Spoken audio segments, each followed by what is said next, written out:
The conference is presented by the Southern Peanut Farmers Federation. Visit southernpeanutfarmers.org for more information. I'm Sabrina Halverson for the Southeast AgNet. Unbeatable prices and events are popping up everywhere at Rural King. Like an antique steel fire pit for just $49.98. Or your choice of 27-foot tie-down ratchet straps, just $7.99 a piece.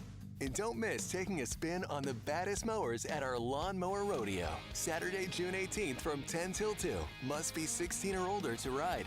Shop now at ruralking.com or your neighborhood Rural King, America's farm and home store. When it really counts, depend on the source for the latest weather updates, keeping you ahead of the storm. 96.3 FM, 1370 AM, The Source.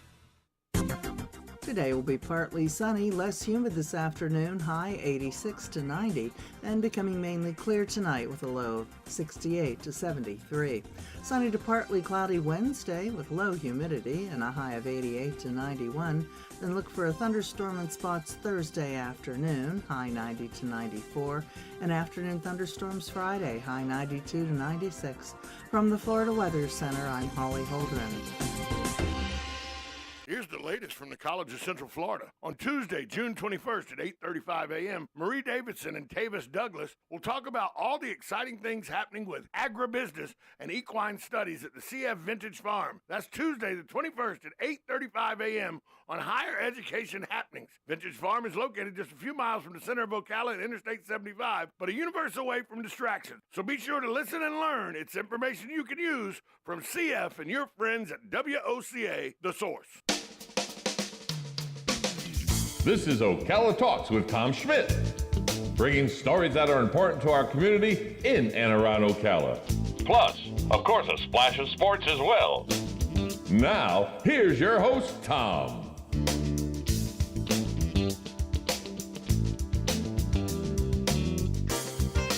Good Tuesday morning. Welcome to Ocala Talks. I'm your host, Tom Schmitz, coming to you from the studios of WOCA Radio, located just off the runway at the Ocala International Airport in the Brick City, beautiful Ocala, Florida.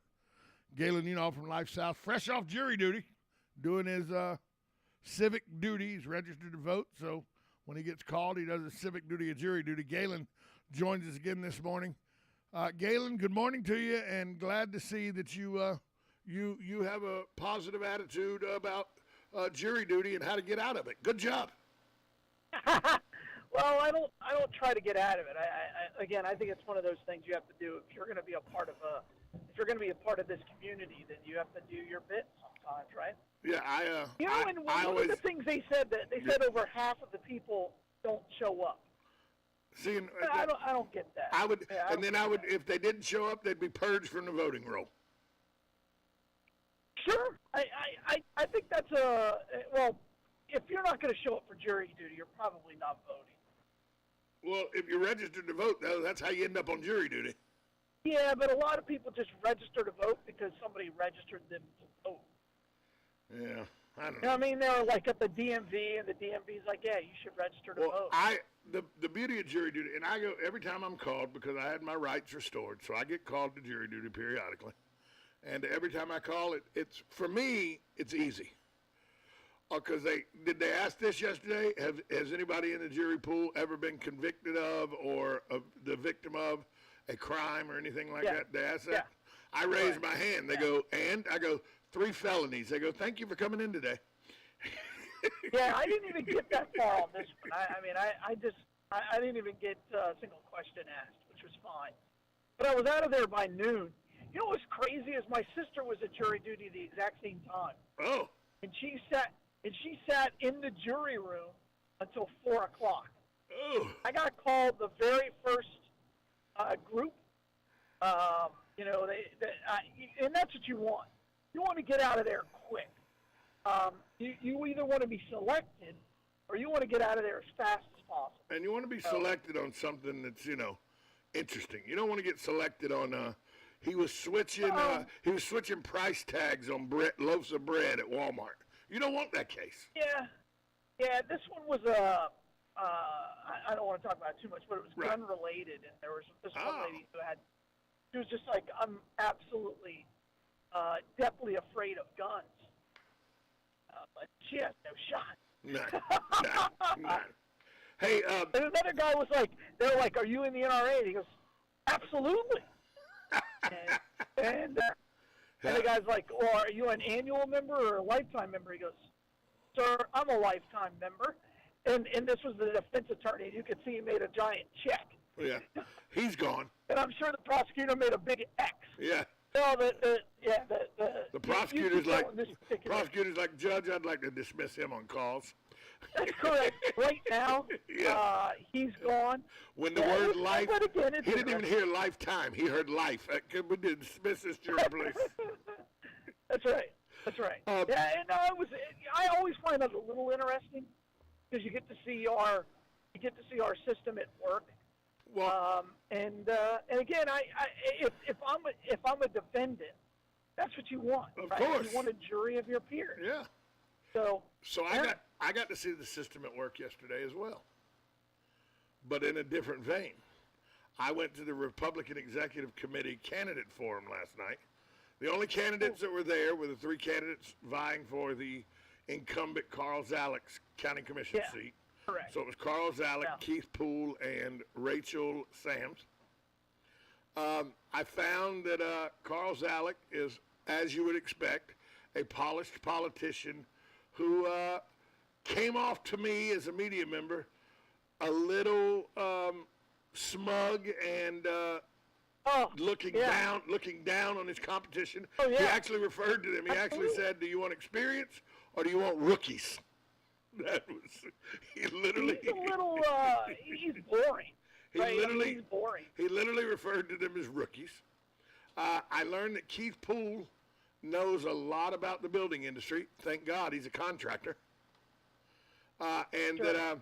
that when he gets in a little hot spot, he uses comedy a lot like I do to try to work his way through some tough hot spots, which I understand. But they had to think on their feet last night because the questions came from the audience. They were sent in and they were asked from the audience, and they had no idea what the questions were going to be.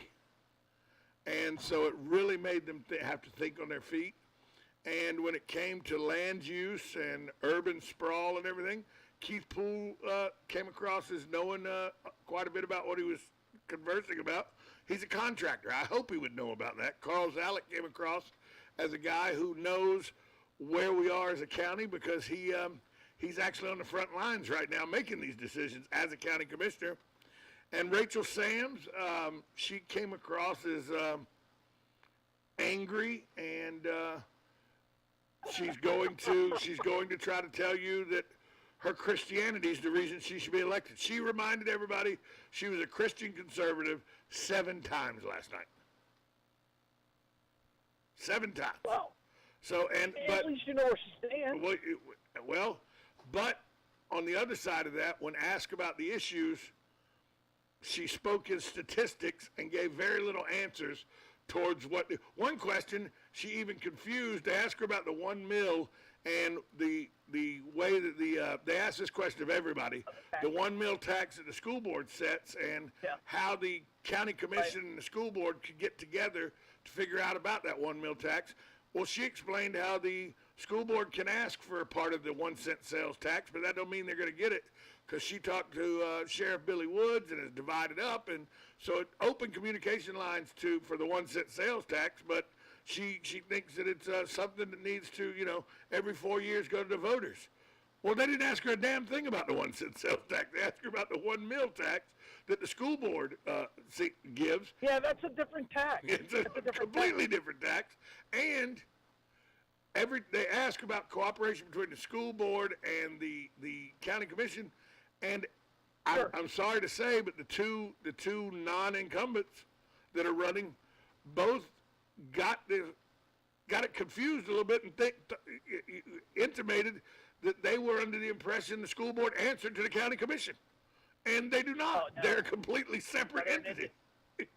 They're an independent body. Yeah, that makes their own. That's the way you want it. That makes their own tax decision. The only reason they go to the county commission for a 1 mil tax is because of state statutes. The county commission has to approve it being added to a ballot to vote on.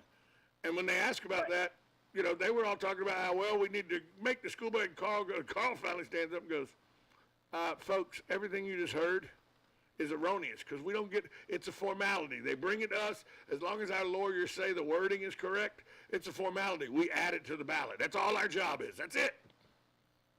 So it was, there was, you could tell last night that one guy had been there 12 years running, and by the way, career politician kept being brought up, and I think that's a good thing that they kept bringing it up because he has been there 12 years. He's trying to run for his 4th term.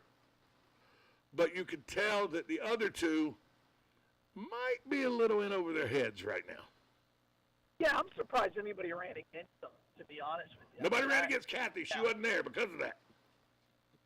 No, I met him a long time ago. I was like, oh, this guy's kind of boring, and I'm like, that's kind of what I want in a county commissioner.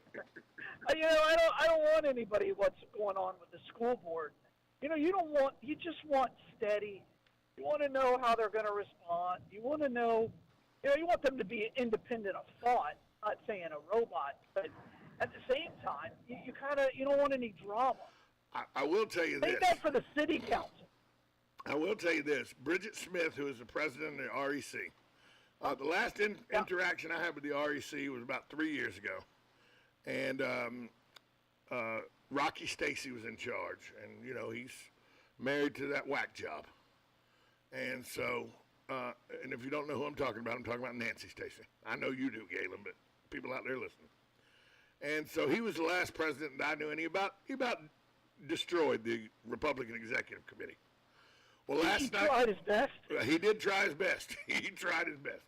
Last night, thanks to Bridget Smith and her group of board members, over 100 members now with the REC, 110, I think. They added 8 new members last night. The room last night with members and interested people that wanted to hear from the candidates. The room at the Ocala Golf Club, which holds 250 people, capacity was reached. There were people standing outside with the door open trying to listen. That's how many people were interested in what's going on with this commission race, and I was very impressed with the turnout last night. Well, and again, I think a couple of things have really impacted politics here locally. One was what happened with the fire chief, right? I think that's still lingers. Yep. Yeah, and again, I think people want to know now. They're like, okay, we can't just put this on autopilot. You saw who ran for mayor, and there was some really big concern that she was going to buy her way into the mayor and change our city. And I think those two factors alone are a big deal. I was talking to some people this weekend, and we really need to figure out this homeless shelter issue. It's illegal in this county for you to just have a tent and live anywhere you want. But I was talking to somebody who's like, they just keep pouring in. Pouring in. And where are you gonna put them? So, all they do is they steal a tent from Walmart and then they just squat on somebody's land. Well, they like that wooded area. They like that wooded area near your place, but they're going to build apartments there in a 7-Eleven. So that's going to clear up the homeless problem. Trust me, if they were there, they wouldn't make it through the night. I can tell you that. I've seen my neighbors. We gotta take a break. But we'll be back more with Galen Unar after this timeout on 1370 AM, 96.3 FM, WOCA, The Source. Do you suffer from joint pain or anxiety? Natural Life CBD Kratom and Kava can help. Our CBD certified associates will consult with you. Chocolate, gummies, CBD oil. We have Delta 8 products with quality you can trust, all held to the highest standard. Natural Life has 2 locations to serve you, open 7 days a week, located in the S-Curve and in the Heathbrook Shopping Plaza. Give them a call at 352-355-3040. And if you stop in and tell them you heard it on WOCA, you'll receive 10% off your entire purchase. Hi, this is JP from Penn Flooring here in Ocala. I would like to invite you to come in and visit our spacious showroom where we have solutions for every style and budget. From wall-to-wall carpet to hardwood floors and tiles, we have an unsurpassed selection of flooring. At Penn Flooring, we've provided quality customer service with a family touch for over 25 years. Visit our website at pennflooring.com or come by our showroom, 1201 Southwest 17th Street, just over the bridge. Penn Flooring, quality customer service with a family touch. Are you wasting time boxing up packages and going to the post office or the UPS store? Are you tired of not knowing what you'll pay when you get there? Just Ship offers pickup service and flat rate packaging and postage rates, which takes the guesswork out of shipping while saving you time and money. So quit wasting valuable time and money. Call or text Just Ship at 352-234-3840. That's 352-234-3840. Just Shipped. Are you or your loved one being released from a hospital and wondering how you'll manage? Inform your physician that you want to go to Palm Garden of Ocala at 2700 Southwest 34th Street for your rehabilitation. Palm Garden provides pain management, post-discharge follow-up, diabetic care, psychosocial support, and so much more. Plus, they even offer outpatient rehab. This award-winning care facility has a team of licensed professionals dedicated to enhancing your independence. Call 352-854-6262 today. Now you've done it. Have you lost your mind? He's back. And you're listening again. A legend in his own mind. Don't believe me? Just ask him. Here's Tom Schmitz live on WOCA. The Source. Welcome back to Ocala Talks. Got Galen Unall for another segment. He joins us from Life South. He does every day, brought to you by the good folks at Penn Flooring, Palm Garden Health and Rehabilitation Center, and Just Ship. Galen, it was announced recently that Jeff Colhane, you ever heard that name before? No, doesn't sound familiar. He has been hired as Director of Broadcasting. He comes with 20 years of experience. He worked at Nebraska, then West Virginia. His last stop was North Dakota State. He is now Learfield Seminole Sports Voice of the Seminoles. Yeah, I was a little surprised by this, or by that. I didn't expect that. I don't know, I got to think about that one. I don't know who he is. For the past 6 years, he's been the voice of North Dakota State men football, basketball, and baseball. So he comes from North Dakota State to the big time. And everybody goes, Tom. Boy, North Dakota State's the big time. North Dakota State's 1AA. Well, I know something about 1AA. Yeah. It ain't the big time. Well, they've won some national titles. Yeah, we have 6 at Georgia Southern. Does that count towards anything that Florida State has? No. Exactly. But people go, but North Dakota State won national championships. So did Georgia Southern, but ain't nobody rushing out to hire Terry Harvin as the voice of the Gators, and he's from Keystone. No. Who does is anybody local have the Seminoles on anymore? We were the station, and we don't have them on anymore. Yeah, and Dan and I talked about that a lot, but I understand the reasons. But does anybody have the Not that I'm aware of. Not that I don't think you can get them in Gainesville or Ocala. Nope. Yeah, I don't think you can, which is sad. Jeff Colhane, the voice of the Seminoles. Just doesn't sound right. Just doesn't sound right. Doesn't sound right. By the way, today is a great day for him. I mean, he is on. Oh yeah, of course it is. Of course it is. He the call up to the majors. Right. You know, he made that first call from AA. He didn't even go AAA. This is AA. Yeah, he got. But that's not unusual because once you're in a college market and you're doing all 3 of those sports, you know, you probably got a local morning radio show too. Oh yeah, he does, and he'll have that in Tallahassee. Yeah, he knows every car dealer in the county. Yeah. He probably knows every car dealer in the entire state of North Dakota. Yeah, and every furniture. You know, I mean, you just go down the list. And again, that's if you could be a big fish in a small pond, you make some money. That's what I'm saying. Speaking of big fish, last night, as I predicted when you were at jury duty and not on the radio with me, the Lightning get it together at home, 6-2 win. This game, they they looked like they were the better team for the first time in this series. Well, and again, it's Stamkos. Stamkos is. That goal. What the goal he scored where he just had the puck right in the center of the net. It was him one-on-one the goalie, and he went top shoulder. Oh, I was like, you can't stop him. You cannot. When he's like that one-on-one, he's going to score. Oh, and he's the heartbeat of that team. He's the heartbeat of all of their championships, and he's got that champion mentality. And there are just some guys that have that gravitas, and Stamkos is that guy. And if he's playing well, if he's skating well, Lightning are going to win because he'll carry them to victory. He's the best player the Lightning have ever had. I don't think that's even deniable. Ron Duguay is not the guy. Pete Hammerlick is not the guy. That's for sure. Nah. But, again, I think it's pretty remarkable. And he still skates. And he comes to the playoffs. That's when he knows it matters. He definitely does. Let's see what happens Wednesday night. It's 2-1. 5, well, I think game 4. I believe it's going to be 2-2 going back to Colorado. I said that yesterday. I still believe that. Well, the Avalanche, I think, are the better team, but but the Lightning have been there. They understand the pressure, and they're the champions. You got to beat the That's the thing. They've been there. They know what the pressure is. So let's switch gears. In the wake of Leah Thompson, you know who that is. She won the NCAA championship, or he won the NCAA championship, depending on how you want to look at it, in March. Well, the international organization FINA that oversees the sport of swimming, they ruled that transgender athletes can no longer compete in female events unless they underwent their transition, not began, but underwent their transition before the age of 12.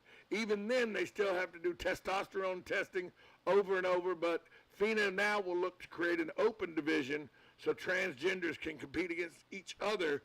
And they said we have to protect the rights of athletes to compete, transgender, female or male, but we also have to protect competitive fairness at our events, especially in the women's category. Now, they were the first to do it, but World Athletics, which oversees track and field, and Sebastian Coe, they say, we're going to look at this model. If it works for swimming, it's definitely the way that track and field is going to go. Are you surprised by this? No. I think it needed to be done. And again, what this will do is it will kind of filter all the way down through youth sports where, it's a really, really big deal. We get it during the Olympics when a male weightlifter who's never lifted weights until 2 years before wins a silver medal, right? Right. And people are like, oh, he only won a silver. He never. That means he's second best in the world, and he never lifted weights till 2 years ago. Yeah, so you get things like that, but this will filter all the way down into the school systems, where it's a much bigger deal. And I think there is a bit of safety to the side too. If we start allowing, boys, men, I don't know how playing the opposite sex of sport, whether that's basketball, whether that's softball, or